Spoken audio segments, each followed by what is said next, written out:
Hello everyone, इस video में हम लोग डिस्कस करने वाले हैं टाइप ऑफ अमलगमेशन को।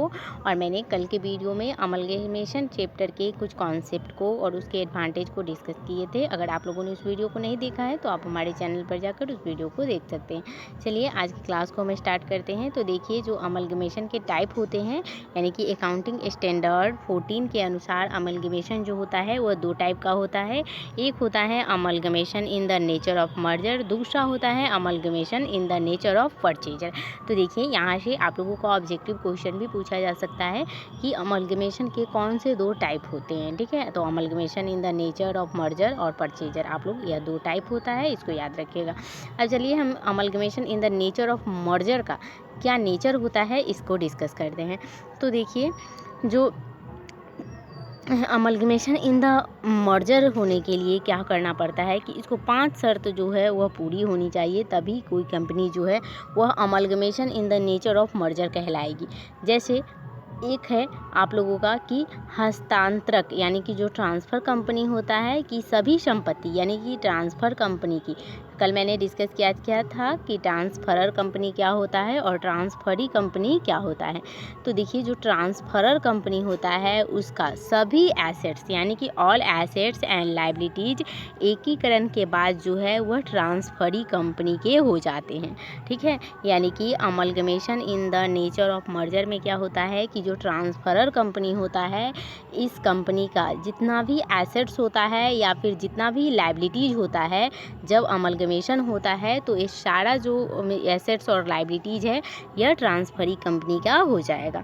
उसके बाद दूसरा है आप लोगों का इसका स्वभाव कि जो ट्रांसफरर कंपनी होता है, ठीक है, ट्रांसफरर कंपनी के क्षमता अंशों के अंकित मूल्य के कम से कम 90% जो होता है वह शेयर होल्डर कंपनी के समामेलन के बाद जो है, यानी कि जब कंपनी इनकॉर्पोरेट हो जाती है तब हस्तांतरी, यानी कि जो हमारी ट्रांसफरी कंपनी के अंशधारी के बन जाते हैं। ठीक है, और इस 90% की गणना करने के समय बेअंश छोड़ दिए जाते हैं, यानी कि 90% की जब हम कैलकुलेशन करते हैं तो उस समय ये जो शेयर होते हैं वह छोड़ दिए जाते हैं, जो कि इन कॉरपोरेशन से पूर्व के जो ट्रांसफरी कंपनी है अथवा उसकी जो भी सहायक कंपनी होती है उनके द्वारा जो है वह नामांकित से पास थे। ठीक है, यानी कि जब शुरू से ही उनके पास थे तो उस स्थिति में जो है वह समामेलन से पूर्व जो है वह ट्रांसफरी कंपनी को, जो सब्सिडियरी कंपनी होता है, उनके पास छोड़ दिया जाता है कुछ शेयर को। उसके बाद है कि एकीकरण के बाद, यानी कि अमलगमेशन के बाद जो ट्रांसफरी कंपनी के द्वारा जो ट्रांसफरर कंपनी के समता अंशधारियों, यानी कि जो इक्विटी शेयर होल्डर है को जो प्रतिफल के भुगतान तथा समता अंशों और अन्य प्रतिभूतियों के निर्गमन द्वारा जो किया जाएगा, किंतु अपूर्ण अंशों के बदले भुगतान रोकड़ में किया जाएगा। ठीक है, तो अमलगमेशन का यह सारा क्या है, नेचर है। ठीक है, आप लोग समझ रहे होंगे। ठीक है, तो उसके बाद देखिए हस्तांतरी कंपनी, यानी कि जो ट्रांसफरी होता है, ठीक है, ट्रांसफरी कंपनी के जो अमलगमेशन के बाद भी जो ट्रांसफरर कंपनी के व्यवसाय को चालू रखेगी। यानी कि देखिए, जो ट्रांसफरी कंपनी है वह अमलगमेशन के बाद भी जो है वह ट्रांसफरर कंपनी के व्यवसाय को क्या करती है, चालू रखती है। ठीक है, अगर आप लोगों को ट्रांसफरी कंपनी और ट्रांसफरर कंपनी समझने में अगर प्रॉब्लम हो रहा है तो आप प्रीवियस वीडियो को देख सकते हैं। अब देखिए, जैसे एकीकरण के बाद क्या होता है कि जब अमलगमेशन होता है तो उसके बाद जो ट्रांसफरी कंपनी है, ठीक है, वह ट्रांसफरर कंपनी को एसेट्स और लायबिलिटीज़ को क्या करता है कि अपनी जो बुक है, ठीक है, अपने जो बुक है उसका जो पुस्तकीय मूल्य है, यानी कि जो उसका बुक वैल्यू है उसी पर प्रदर्शित करेगा। तो आप लोग यहाँ ध्यान रखिएगा कि किस मूल्य पर प्रदर्शित करेगा, मार्केट प्राइस पर या फिर उसके बुक वैल्यू पर। तो उसके बुक वैल्यू पर ही जो है वह प्रदर्शित करेगा। और यह कौन करेगा, जो हमारी ट्रांसफरी कंपनी है वह ट्रांसफरर कंपनी के जितने भी एसेट्स हैं और लायबिलिटीज़ है इनको बुक वैल्यू पर जो है वह दिखाएगा। अब चलिए, अभी हम लोगों ने देख लिया कि जो amalgamation in the nature of merger क्या होता है। अब देखिए, अब हम देखेंगे कि amalgamation in the nature of purchaser क्या होता है। तो देखिए जब एकीकरण करते समय यानी कि जब अमलगमेशन करते समय उपयुक्त 5 शर्तों में से एक या अधिक शर्तों का क्या होता है कि पालन नहीं किया जाता है, तो इस प्रकार के एकीकरण को जो हम लोग क्या कहते हैं, क्रय के स्वभाव यानी कि amalgamation in the nature of purchaser कहा जाता है। यानी कि अभी जो हम लोग 5 यह जो कंडीशन देखे, अगर इनमें से कोई एक या एक से अधिक यदि फुलफिल नहीं हो रहा है कंडीशन, तो ऐसे में वह कंपनी क्या कहलाएगी, amalgamation in the nature of purchaser कहलाएगी। ठीक है, तो आप लोग इस 5 कंडीशन को याद रखिएगा। ठीक है, तो यहाँ से आप लोगों को क्वेश्चन देखने को मिल सकते हैं। उसके बाद देखिए इस प्रकार के एकीकरण में एक कंपनी दूसरी कंपनी को पूर्ण रूप से क्या करती है कि क्रय कर लेती है। यानी कि जो amalgamation in the nature of purchaser होता है, इसमें क्या करता है कि अमलगमेशन के बाद जो एक कंपनी है वह दूसरी कंपनी को क्या करती है कि परचेज कर लेती है, और आपसी समझौतों के द्वारा जो है वह निर्धारित जो भी उनके बीच प्रतिफल होते हैं उनका भुगतान जो है वह नए क्षमता अंश और जो ऋण पत्र हैं या फिर रोकड़ हैं, अन्य तीनों स्वरूप में कर देती है।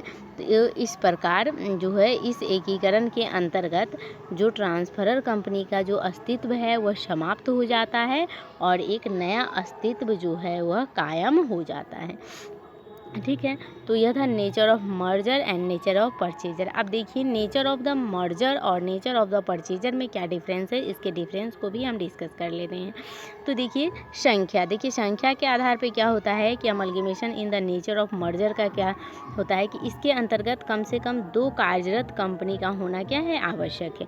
और जो amalgamation in the nature of purchaser होता है, इसके अंतर्गत भी कम से कम 2 कितनी कंपनी कार्यरत होनी चाहिए, तो 2, यानी कि संख्या दोनों में क्या है, बराबर है। यानी कि इसमें भी कम से कम 2 कंपनी कार्यरत होनी चाहिए और इसमें भी कम से कम 2 कंपनी कार्यरत होनी चाहिए।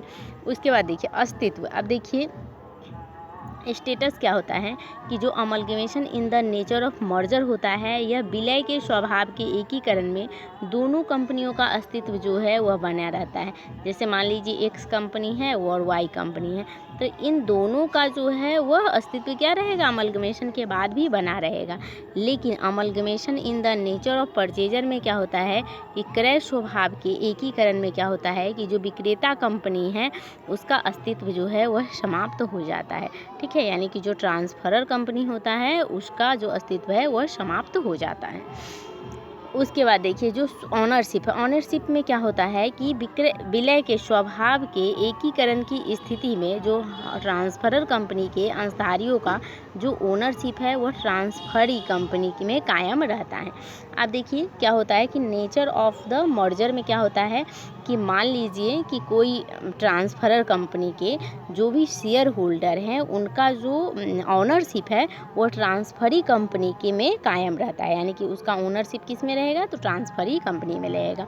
वहीं पे नेचर ऑफ परचेजर में क्या होता है कि इसमें जो जब एकीकरण होता है यानी जब अमलगमेशन होता है, तो जो हमारा ट्रांसफरर कंपनी होता है उसके जो भी शेयर होल्डर हैं, ठीक है, उनके ट्रांसफरी कंपनी में अस्तित्व क्या होता है, समाप्त हो जाता है। ठीक है, तो परचेजर में अस्तित्व समाप्त हो जाता है, लेकिन मर्जर में क्या होता है कि अस्तित्व जो है वह कायम रहता है। देखिए संचालन। अब देखिए जो amalgamation in the nature of merger होता है, इसमें क्या होता है कि जो ट्रांसफरर कंपनी है उसके अंशधारियों को यानी कि जो उनके शेयर होल्डर हैं, ठीक है, उनको ट्रांसफरी कंपनी के व्यवसाय के संचालन एवं प्रबंध में भाग लेने का जो है वह श्रेष्ठ अधिकार होता है।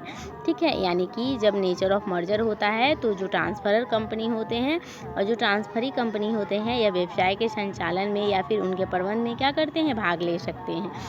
लेकिन जो नेचर ऑफ मर्जर होता है, ठीक है, इसमें जो ट्रांसफरर कंपनी के अंशधारियों को यानी ट्रांसफरर कंपनी के जो शेयर होल्डर होते हैं उनका ट्रांसफरी कंपनी के व्यवसाय के संचालन में या फिर प्रबंध में भाग लेने का क्या होता है, अधिकार नहीं होता है, क्योंकि उनका अस्तित्व जो है वह एकीकरण के साथ ही क्या होता है, समाप्त हो जाता है। इसलिए वह व्यवसाय के संचालन में न तो भाग ले सकते हैं और न ही प्रबंध में भाग ले सकते हैं। अब देखिए रिजर्व। अब देखिए जो amalgamation in the nature of merger होता है, यह विलय के स्वभाव के एकीकरण में क्या होता है कि हस्तांतरक यानी ट्रांसफरर कंपनी की सभी जो भी संचित यानी जो भी रिजर्व है उसको ट्रांसफरी कंपनी के वित्तीय विवरण यानी कि फिनेंशियल स्टेटमेंट को शामिल किया जाता है। ठीक है, यानी कि जो हमारा amalgamation in the nature of merger होता है, इसमें क्या होता है कि ट्रांसफरी कंपनी के जितने भी रिजर्व होते हैं, इन सभी रिजर्व को ट्रांसफरी कंपनी के जो फिनेंशियल स्टेटमेंट होते हैं उनमें शामिल किया जाता है। वहीं पे जो amalgamation in the nature of purchaser होता है, इसमें क्या किया जाता है कि इसमें केवल अमलगमेशन में जो होता है वह केवल जो वैधानिक संचित यानी कि जो हमारा रिजर्व होता है, जैसे कि डेवलपमेंट अलाउंस रिजर्व हो गया या फिर इन्वेस्टमेंट अलाउंस रिजर्व हो गया आदि की जो हस्तांतरी यानी कि जो ट्रांसफरी कंपनी के वित्तीय विवरण में शामिल किए जाते हैं, किंतु अन्य संचयों को जो है वह प्रदर्शित नहीं किया जाता है। यानी कुछ स्पेसिफिक जो रिजर्व हैं उन्हीं को प्रदर्शित किया जाएगा amalgamation in the nature of purchaser में। वहीं पे amalgamation in the nature of merger में क्या होगा कि सभी प्रकार के रिजर्व को जो है वह फिनेंशियल स्टेटमेंट में शामिल कर दिया जाएगा। तो देखिए यह था डिफरेंस आप लोगों का amalgamation in the nature of merger and purchaser का। ठीक है, और यहाँ से जो है वह आप लोगों के एग्जामिनेशन में क्वेश्चन देखने को मिलेंगे। ठीक है, तो आप आज की वीडियो में इतना ही रहेगा और हम फिर नेक्स्ट वीडियो में इसके कुछ भी इम्पॉर्टेंट जहाँ से आप लोगों के एग्जामिनेशन में क्वेश्चन बन सकते हैं उसको लेकर आएंगे। तो आप हमारे साथ बने रहिए और वीडियो पसंद आ रहा है तो आप लोग इसे लाइक कीजिए, चैनल को सब्सक्राइब कीजिए और वीडियो को शेयर कीजिए। तो हम मिलते हैं नेक्स्ट वीडियो में, तब तक के लिए थैंक यू वेरी मच।